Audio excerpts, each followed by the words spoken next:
आज हम स्टडी करेंगे BSc 6 semester zoology paper second का एक इम्पॉर्टेंट टॉपिक जो एग्ज़ाम के लिए बहुत ही इम्पॉर्टेंट है। आइए डिस्कस करते हैं carbon cycle. Carbon is the basic element of all living organism. By volume carbon dioxide in the atmosphere is very low amount, about 0.03%. It is absorbed by the plant in the form of carbon dioxide from atmosphere.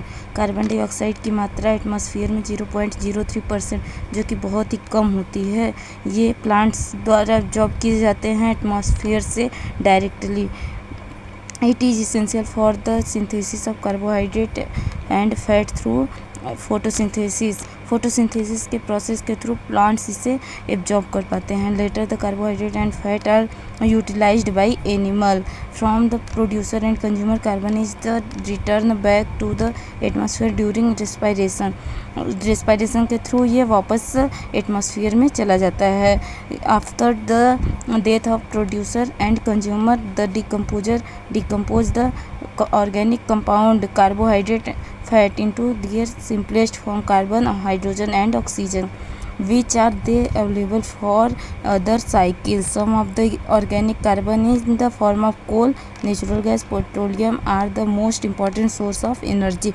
Carbon dioxide is also released during the burning of these fuels. Thus carbon cycle is maintained by the process of photosynthesis, respiration, decomposer and burning of fuels. ये सब प्रक्रियाएं जैसे photosynthesis, respiration, decomposer, burning of fuels important है carbon cycle के लिए। जैसे environment है, environment में नाइट्रोजन 78% पाया जाता है, ऑक्सीजन 21% और अदर गैसेज जैसे 1% पाया जाता है। इसमें कार्बन डाइऑक्साइड की मात्रा 0.03% होती है।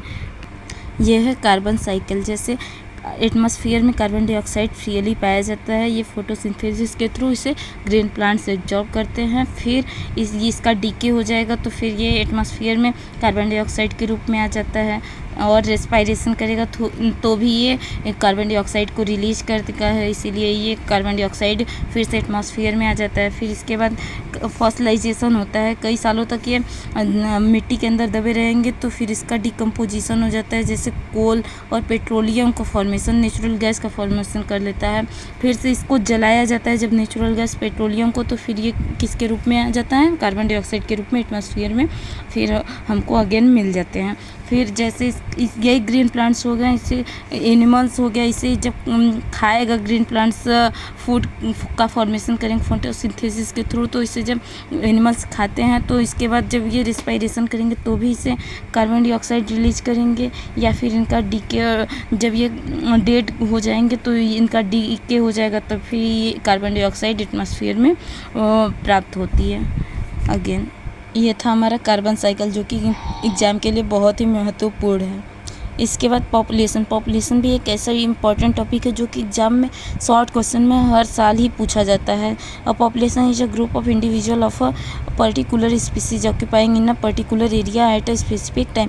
स्पेसिफिक टाइम पे एक एरिया में पाए जाने वाले पर्टिकुलर स्पीसीज को ही पॉपुलेशन कहते हैं। ये दो टाइप्स के होते हैं, मोनोस्पेसिफिक पॉपुलेशन, पॉलीस्पेसिफिक और मिक्स्ड पॉपुलेशन। इसमें मोनोस्पेसिफिक पॉपुलेशन में सिंगल स्पीसीज होते हैं, पॉलीस्पेसिफिक और मिक्स्ड पॉपुलेशन में मोर देन वन स्पीसीज आ जाएंगे। ठीक है, इसे डिटेल में अगले वीडियो में डिस्कस करेंगे। थैंक्स।